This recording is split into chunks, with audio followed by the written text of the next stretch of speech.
हाँ तो बच्चों, आपका स्वागत है हमारे चैनल एक्सीलेंट गुरुकुल अजमेर में।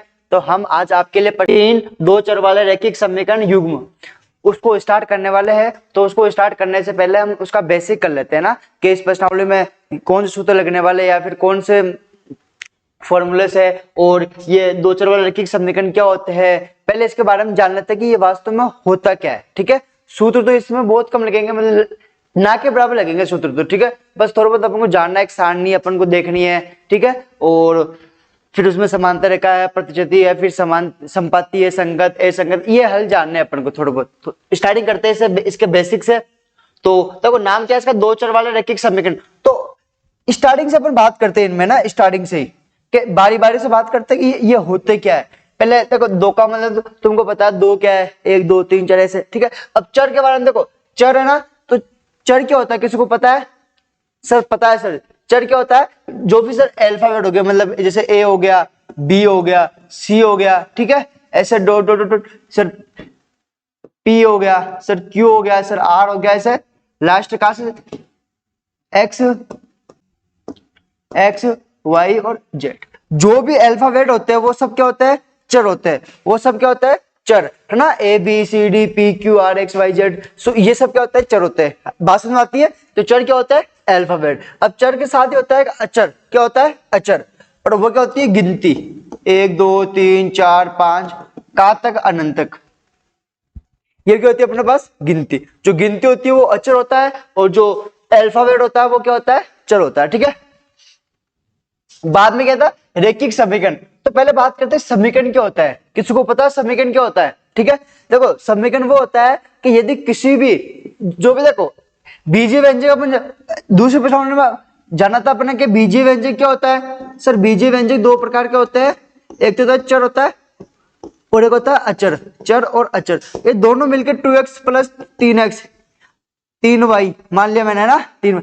अब ये समीकरण है या नहीं है?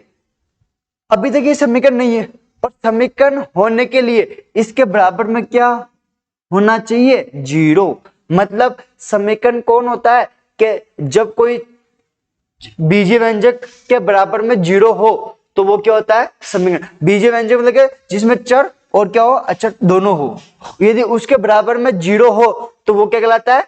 समीकरण। वरना समीकरण नहीं कहलाएगा। वरना अपने पास होती है ए समीकरण, है ना।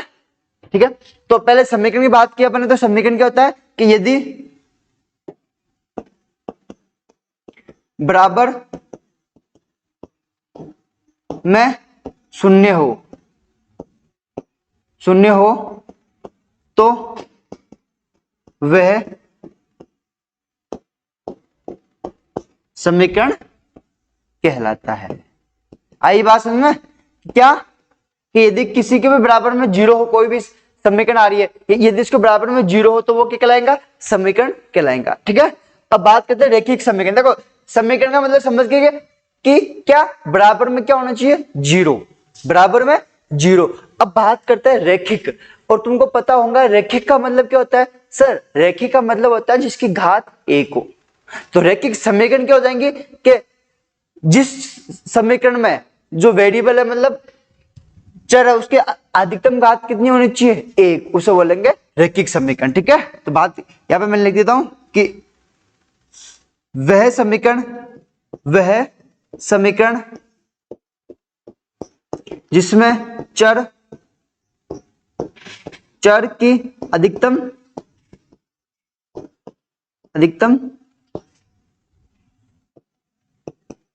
घात एक हो, ठीक है, उसे रैखिक समीकरण कहते हैं। ठीक है, जिसमें चर की घात क्या होनी चाहिए? एक घात होनी चाहिए। एग्जांपल की बात करूं तो मैं यहाँ पे इसका एग्जांपल यही पे लिख देता हूं ना। एग्जांपल ठीक हो गया, ए एक्स प्लस बी बराबर जीरो। अब देखो रैखिक समीकरण, इसमें चलो आप कोई संख्या ले लेते हैं अपन। अभी तुम बोलोगे सर ए एक्स बी एक्स क्या आ गया?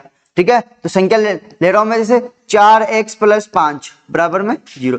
अब इसमें चर की घात कितनी है? एक है, तो ये एक घात, ये रैखिक समीकरण हुआ। ठीक है, अब बात करते हैं अपन किसके बारे में? मेन अपना एक चर वाला रैखिक समीकरण। क्या? एक चर वाला रैखिक समीकरण सबको पता होगा वैसे क्या होता है। देखो नाम से स्पष्ट है, अपना बात की कि रैखिक समीकरण क्या कहलाता है? जिसकी घात एक होनी चाहिए। अब इसमें आ रहा है एक चर वाला, मतलब जिसमें एक चर हो और घात क्या होनी चाहिए उसकी एक ही, तो बोल दूंगा कि इसकी परिभाषा इसकी है ना, यहाँ पे लिख रहा हूं मैं, यहाँ पे इसकी, कि जिसमें एक चर हो, जिसमें एक चर हो उसे एक चर वाले रैखिक समीकरण कहेंगे, जिसमें एक चर हो उसे एक चर वाले रैखिक समीकरण कहते हैं। अब इसका मैं यदि मैं व्यापक रूप लिखूं इसका, देखो व्यापक रूप मेन होता है ना, व्यापक रूप, तो क्या जाएंगे इसका ए एक्स प्लस बी बराबर 0, और जहां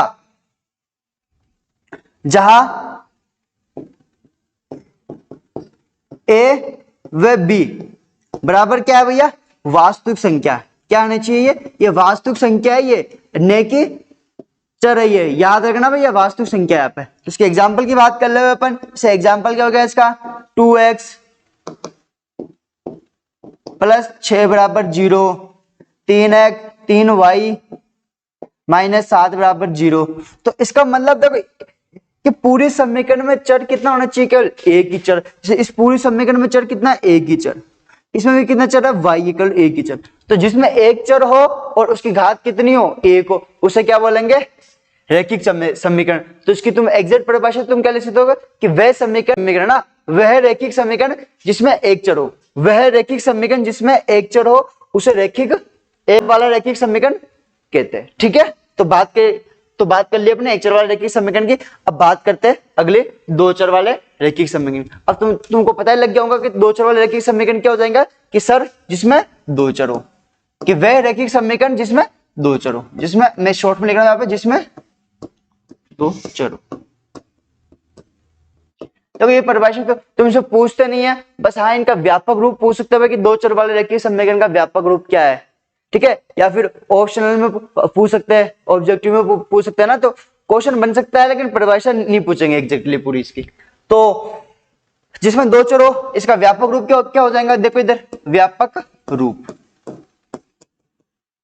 ए x plus b y plus c बराबर 0। और जहां तुमको पता ही है, क्या पता बोलो, कि सर ए बी और सी बराबर वास्तविक संख्या, वास्तविक संख्या। ठीक है, ए बी सी क्या भैया, वास्तविक संख्या। तो इसके एग्जाम्पल की बात करें तो एग्जाम्पल क्या हो सकता है कि 2x प्लस 3y प्लस 5 बराबर 0, या फिर 6x माइनस वाई माइनस 5 बराबर 0। अब इन दोनों में चर कितने बोलो, सर चर एक तो ये है, एक ये है, तो इसका मतलब ये कौन सा चर वाला रैखिक समीकरण है, दो घात वाला, सॉरी दो चर वाला। दो घात, अगर दो घात होती इसकी तो बोलो ये एक चर वाला रैखिक समीकरण होता क्या, सर नहीं होता। क्यों नहीं होता, क्योंकि अपन क्या बात कर रहे हैं, अपन रैखिक समीकरण की बात कर रहे हैं। रैखिक समीकरण का मतलब होता है कि जिसकी एक घात हो, तो इसकी दो घात होती थी, दो घात वाला समीकरण नहीं होता फिर। इसलिए इनकी घातें भी कितनी होनी चाहिए, घात भी एक होनी चाहिए, और चर जितना उसका नाम हो उतना ही उसमें चर होना चाहिए। दो चर मतलब दो चर, अगर तीन चर वाला हो तो उसमें तीन चर, ए एक्स वाई जेड, ठीक है, एक्स वाई जेड। तो इस प्रकार, तो अब हम चलते हैं अपने आगे। अब देखो हम बात करते हैं रेखाओं के बारे में। ठीक है, पहले सबसे पहले रेखाओं के बारे में बात कर लेते हैं कि रेखा कितने प्रकार की होती है। तुम सबको पता होगा कि रेखाएं तीन प्रकार की होती है। ठीक है, कौन कौन सी रेखा होती है देखना। पहली रेखा कौन सी होती है अपने पास, प्रतिच्छेदी रेखा। कौन सी रेखा होती है, प्रतिच्छेदी। दूसरी रेखा कौन सी होती है, संपाती रेखा। तीसरी रेखा कौन सी होती है, समांतर रेखा। ठीक है, ये तीन रेखा होती है अपने पास, प्रतिच्छेदी, संपाती और समांतर रेखा। अब प्रतिच्छेदी रेखा क्या होती है देखना, कि सर जो आपस में काट रही हो, आपस में काट रही हो, ये काट रही ना। संपाती रेखा क्या होती है, याद रखना कि सर इस एक रेखा के ऊपर दूसरी रेखा। संपाती रेखा भैया ये याद रखना, ये तुम्हारे को कंफ्यूज कर देंगे कि संपाती क्या होती है। कि संपाती का मतलब हो गया कि एक रेखा ये वाली है और इसी के ऊपर दूसरी रेखा। देखो यहाँ पे दो है ना, देखो एक तो ये वाला, ये एक रेखा होगी, और दूसरी रेखा ये वाली। तो दूसरी रेखा पहली रेखा के ऊपर ही है। ठीक है, तो उसे क्या बोलते हैं, संपाती रेखा, कि एक रेखा के ऊपर दूसरी रेखा। समांतर रेखा, सभी को पता है समांतर रेखा क्या होती है, जो आपस में कभी प्रतिच्छेद ना करती हो। ठीक है, अब बात करते हैं इनके हल के बारे में, इनके हल के बारे में। अब बताओ प्रतिच्छेदी रेखा के कितने हल होंगे। देखो हल का मतलब ये होता है कि ये दोनों रेखा है कितनी जगह एक दूसरे को टच करिए, प्रतिच्छेद करिए, ठीक है। तो वो जो रेखा, दो रेखा अपने आप को जितनी जगह प्रतिच्छेद करेंगी या फिर अपने टच करेंगे तो उसके उतने ही हल होंगे। जैसे इसमें देखो ये दोनों कितने बिंदु पर एक दूसरे को प्रतिच्छेद कर रही है सर, एक बिंदु पर, तो इसका मतलब कि इसका हल कितना होगा, एक हल। क्या होगा, एक हल, एक हल। अब इसमें बताओ भैया, इसमें तो सर ये तो हर जगह प्रतिशत कर रही है, मतलब हर जगह टच कर रही है। देखो यहाँ पे यहाँ पे यहाँ पे यहाँ पे यहाँ पे सभी जगह सभी जगह सभी जगह, तो इसलिए संपाती रेखा के हल क्या होते हैं भैया, इसके होते हैं अनेक हल। क्या होते हैं, अनेक हल, बहुत सारे हल। और एक हल को अपन दूसरे नाम और बोलते हैं, इसको बोलते हैं अद्वितीय हल। क्या बोलते हैं, अद्वितीय हल, अद्वितीय हल, याद रखना, अद्वितीय हल या फिर एक हल। अब बताओ समांतर रेखा का कोई हल होगा क्या, सर नहीं होगा। क्यों नहीं होगा, क्योंकि ये इसको किसी रेखा पर टच नहीं करी है, तो बोल देंगे कोई हल नहीं, कोई हल नहीं। अब देखो, अब जब हम हल की बात कर रहे हैं तो हल में दो प्रकार के और होते हैं, एक होता है संगत हल और एक होता है असंगत हल, ठीक है। तो संगत हल ध्यान से सुनना, संगत हल क्या होता है कि जिसका कोई ना कोई हल हो, जिसका कोई ना कोई हल हो वो क्या कहलाता है, संगत हल। और जिसका कोई हल नहीं हो, कोई भी हल नहीं हो, तो वो क्या कहलाता है, असंगत हल। तो बताओ इसमें कौन कौन सा संगत है, कौन कौन सा असंगत है। तो सर इसका एक हल है, मतलब ये हल कौन सा है, संगत हल। कौन सा हल है ये, संगत हल, ठीक है। इसका बहुत सारे हल है, तो अपन ने बात क्या की थी, कम से कम एक हल हो, ज्यादा से ज्यादा तो कितने भी हल हो सकते हैं ना। तो ये भी कौन सा हल हो गया, संगत हल, संगत हल। और ये कौन सा होगा बोलो, सर इसका कोई हल नहीं है, मतलब असंगत। ये क्या हो गया, असंगत हल। किसी को कोई दिक्कत है, स्क्रीनशॉट ले लो इसका। और ये बस ये बात याद रखना भाई कि एक हल, अनेक हल, बहुत सारे हल, ऐसे। अब देखो रैखिक समीकरण युग्म की बात करते हैं। मैं बात कर रहा हूं कोई भी दो समीकरण ले रहा हूं मैं यहाँ पे ना, जैसे a1x, देखो यदि कोई दो समीकरण होती है अपने पास है ना, ax plus b y plus c बराबर 0, इधर ax plus b y plus c बराबर 0। देखो मान लो अपने पास दो समीकरण हो ना, 2x प्लस 3y प्लस 5 बराबर 0 और 6x माइनस 2y माइनस 4 बराबर 0। अब अपने पास ये दो समीकरण दी होंगी, तो उसमें से अपन को बताना है कि इसमें a1 b1 c1 क्या होंगे। तो इसका मतलब देखो, जब अपने बात की थी रैखिक समीकरण के युग्म के बारे में ना, व्यापक रूप के बारे में रैखिक समीकरण का, जो दो चर वाले में, तो इसमें क्या था, ax plus b y plus c बराबर 0, मतलब जो भी x का जो भी वैल्यू होगी वो एक का मान होगा, और y का जो भी मान होगा वो b का मान होगा, और c का मान में x y कुछ नहीं होगा। तो सेम इसमें आ रहा भाई, ये किसका मान होगा, a का, ये b का, ये c का। इसमें भी ये a का, ये b का, ये c का। तो सर दोनों में सेम हो गए, तो a, इसलिए अगर कोई दो समीकरण दी हुई होती है ना, तो उसमें अपन बांट देते हैं, पहले समीकरण में a1, इसमें b1, इसमें c1, यहाँ पे a2, इसको मैं से लिख देता हूँ वापिस, इसको समझ गए होंगे वैसे तुम। अब यहाँ पे क्या हो जाएंगे, यहाँ पे a1x plus b1y plus c1 बराबर 0। दूसरे समीकरण में क्या होगा, a2x plus b2y plus c2 बराबर 0। मतलब जो भी x, पहले समीकरण में जो भी x के आगे होगा वो a1 का मान होगा, y के आगे जो भी होगा b1 का मान, जिसमें x y कुछ नहीं होगा वो c1 का मान, फिर a2, फिर b2, फिर c2, ठीक है। अब उसी को मद्देनजर रखते हुए अपने पास ये सारणी आती है, ये सारणी तो तुमको याद रखनी है, ठीक है। तो सारणी में क्या था भैया, देखो सारणी में पहला मान होता है कि जब, देखो जो ये मान था ना, जैसे अब बात करते हैं अपन की a1 बट्टा a2 क्या होता है, b1 बट्टा b2 कैसे होता है ना, ऐसे। तो a1 का मान कितना है इसके अंदर 2, ठीक है, बट्टा में क्या होता है, a2 का मान कितना 3, 6, 2 बट्टा 6। तो ये मान निकल गया किसका, a1 बट्टा a2 का। यदि इसको काटते तो क्या आता है, 1 बट्टा 3। सेम b1 का मान कितना है 3, और b2 का मान कितना है सर y का 2, और चिन्ह भी लेना है इसमें माइनस, माइनस का 2। अब ये दोनों किसी के पार्ट ऐसे नहीं कट रहा तो सेम का सेम रहेगा। अब ये निकल गया a1 बटा a2 और ये निकल गया b1 बटा b2। तो इस प्रकार अपन a1 बटा a2 b1 बटा b2 ज्ञात करेंगे। इसी प्रकार अब यदि उनका मान बराबर नहीं हो, जैसे ये मान बराबर है क्या, नहीं है ना बराबर, अगर ये मान बराबर नहीं हो तो रेखा कौन सी होंगी, मतलब ग्राफिक निरूपण मतलब रेखा कौन सी रेखा होंगी यहाँ पे, प्रतिच्छेदी रेखा। कौन सी रेखा, प्रतिच्छेदी रेखा। और प्रतिच्छेदी रेखा है तो इसका हल कितना होगा सर, एक हल, मतलब केवल एक हल, और जिसे अपन बोलेंगे अद्वितीय हल, और जिसे अपन बोलते हैं संगत हल। ठीक है। अब यदि a1 बटा a2 बराबर है b1, देखो पिछले वाले में a1 बटा a2 नॉट इक्वल था b1 बटा b2 के। अब सेकंड वाले में a1 बटा a2 बराबर है b1 बटा b2 के, लेकिन वो नहीं बराबर है किसके, c1 बटा c2 के, वो बराबर नहीं है c1 बटा c2 के। तो रेखा होंगी समांतर रेखा। समांतर रेखा मतलब कोई हल नहीं, कोई हल नहीं मतलब असंगत हल। ठीक है। अब तीसरी स्थिति में क्या होगा कि a1 बटा a2 बराबर b1 बटा b2 बराबर c1 बटा c2, मतलब सारे के सारे मान क्या आ गए यहाँ पे, बराबर आ गए। जब सारे के सारे मान बराबर हो तो रेखा कौन सी होती है, संपाती रेखा। रेखा कौन सी होती है, संपाती रेखा, मतलब एक रेखा के ऊपर दूसरी रेखा। ठीक है। और इसके क्या होंगे, अगणित हल मतलब अनेक हल।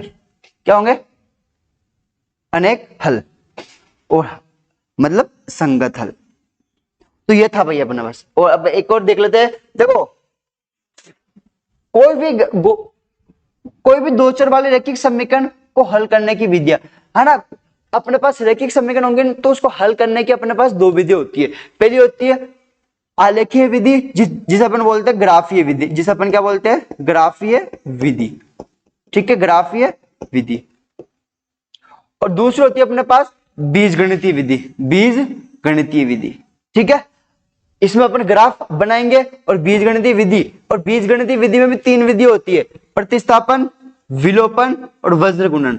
और एक बात आप बता रहा हूं कि वज्र गुणन विधि को अपन हटा दिया गया अब की बार इस कोर्स से, तो अपन को वज्र गुणन अपन को देखना नहीं है, बस ये प्रतिस्थापन और विलोपन ही देखना है। तो ये था भैया।